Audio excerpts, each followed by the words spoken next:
would be honored if you would join us. Greetings and welcome to another YouTube episode of Film Stories with me, Dan Cooper. Today we're talking about a film that I have a great affinity for. It's a film that arrived in the middle of a glut of early 80s, really successful Amblin films. And yet, despite the huge wealth of talent behind the camera that we'll go on to discuss in a mo, it's a film that really kind of fell by the wayside. It was supposed to spawn a franchise and never did, and it's a film that really doesn't get talked about that much anymore. It's Young Sherlock Holmes from 1985, a film that was produced by Amblin under the Amblin banner, which of course meant that it was the oversight was Spielberg during his kind of legendarily productive period. And we're going to talk about just who else was involved in a mo, but just to give a little context there, the movie business at that point in the kind of early 80s was just in a little bit of a shaky spot because of the emergence of the home video market. And Spielberg himself, who of course was coming off a string of very successful films that he'd made from the director's chair, had just elected to take a step back from helming films and focus on the business side of Amblin, whilst the entire kind of movie business was just realigning itself because of the emergence of home video. And so it meant that there were a few projects on the Amblin slate that Spielberg stepped back from, and again we'll come back to those in a minute. And it meant that he stepped back and made some room for directors like Richard Donner and Barry Levinson. And it was Barry Levinson that would come on to helm Young Sherlock Holmes.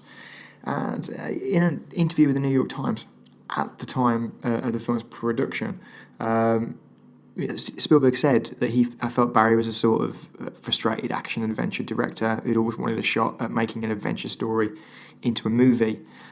Because Levinson hadn't really shown, I think he made two films up until that point, the first one, of course, being his debut, Diner, and hadn't really made an action-adventure film before, but it was something that he was interested in, that Spielberg was certainly keen to push. And again, in the New York Times interview from the 1985, Levinson said, "I think I'm going through a growth process. They don't have a how to direct book, but so you have to push against the borders." And he, in a strange way, he said that making a film like Diner, which you should definitely check out if you never have, it gave him the tools to at least feel confident enough to go out and make a really rather different film in the form of Young Sherlock Holmes, which was a much more, as I said, of a kind of expansive action-adventure, and also featured some cutting-edge special effects, which we will too return to in a moment.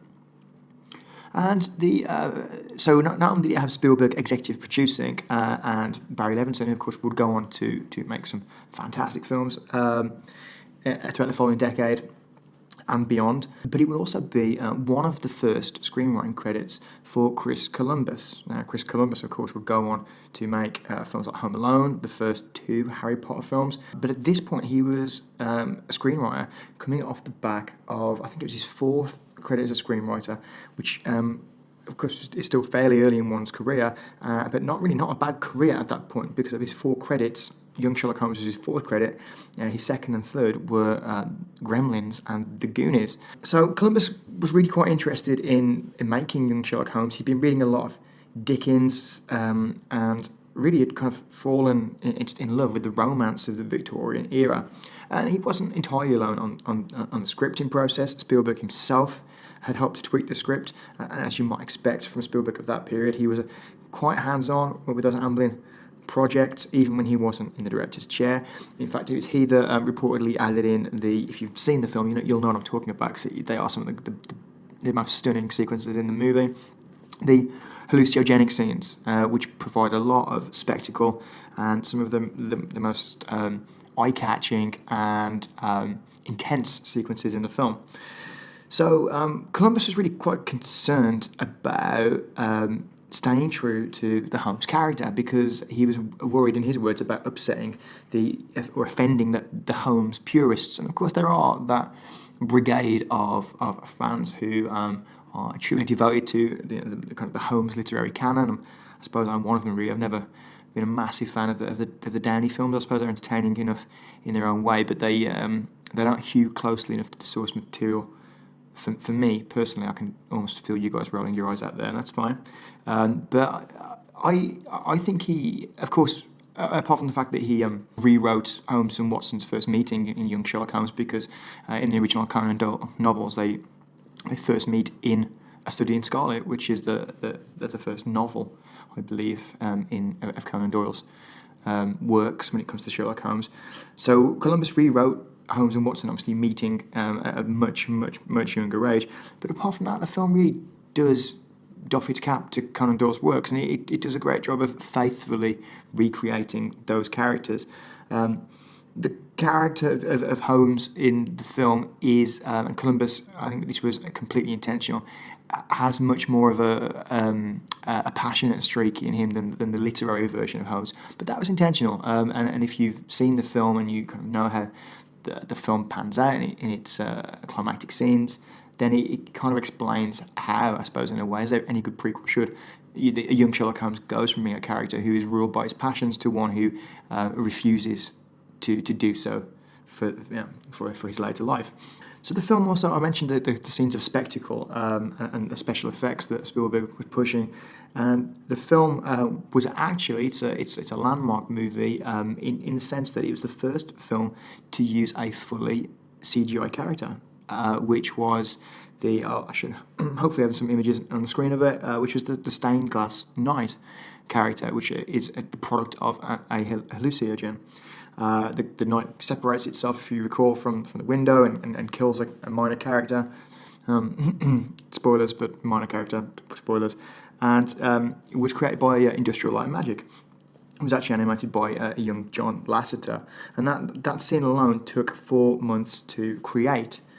And reportedly Spielberg would actually go on and would use that scene years later. He would study it along with footage from Terminator 2 whilst he was preparing pre-production for Jurassic Park, which of course used CGI to resounding effect in 1993. So the team in place behind the film really was a kind of who's who of talent: Spielberg, Columbus, and Levinson. And although Spielberg wasn't on set too much throughout production itself, Columbus has said that his influence was, to use his word, pervasive nonetheless, and that the shadow of Spielberg loomed large even when he wasn't there. There is on YouTube. I'll put the link in there. You can watch a Barry Norman piece from the BBC film show from the era, which actually has some interesting interviews. Columbus and Levinson both appear, and you get to see some pretty cool behind the scenes footage, which I'll try to show you in this episode. But the production was pretty smooth. It was notable for its couple of things. They used fake snow, which unfortunately killed a lot of the grass at Oxford where they were filming. But Steven Spielberg happily reimbursed the university for the cost of its replacement. The film also is notable for having what's quite unusual for the time, but it had a post-credit sting long before they were a thing. I remember that distinctly from watching it as a child, and in knowing intrinsically that it was setting up a sequel. But unfortunately, it was a sequel that would never come. The film was bookended by other Amblin productions. It was preceded by The Goonies and Back to the Future, which of course were both huge smashes, and it was followed by The Colour Purple, which was a huge critical hit. And yet, within the kind of this stable of fantastic films, for whatever reason, the Young Sherlock Holmes just didn't find its audience, and it from a $20 million budget, it made back. From an $18 million budget, it made back about the same. Which wasn't enough for it to go on and spawn any more films. And that's really the story of Young Sherlock Holmes. There are a couple of coders, I suppose, to it.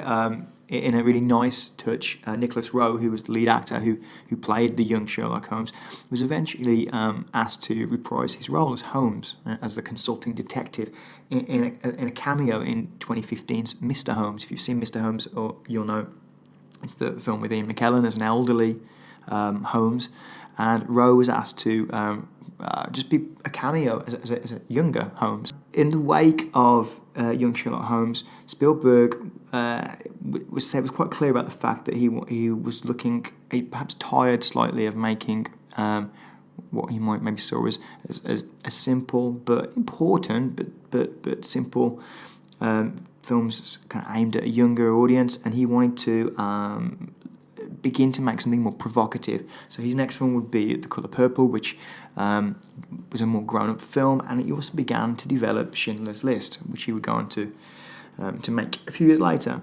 But there was a tonal shift in his output at that point. Amblin as a company would, in this writer's opinion, certainly wouldn't go on to make a string of 4 films in a row of that quality: The Goonies, Back to the Future, Young Sherlock Holmes, and The Colour Purple again. Although they ran it pretty close in 1987 when they released Inner Space, Empire of the Sun, Batteries Not Included, and Who Framed Roger Rabbit. Ooh, actually, I don't know. That's kind of a dead heat, isn't it? You can have at it in the comments section or on the streets, but just keep it clean. That's today's YouTube episode, Young Sherlock Holmes. I hope you've got a warm, fuzzy sense of nostalgia shivering across you now. I certainly have. Don't forget, please, to subscribe. That really helps us. Like, comment. That would be great.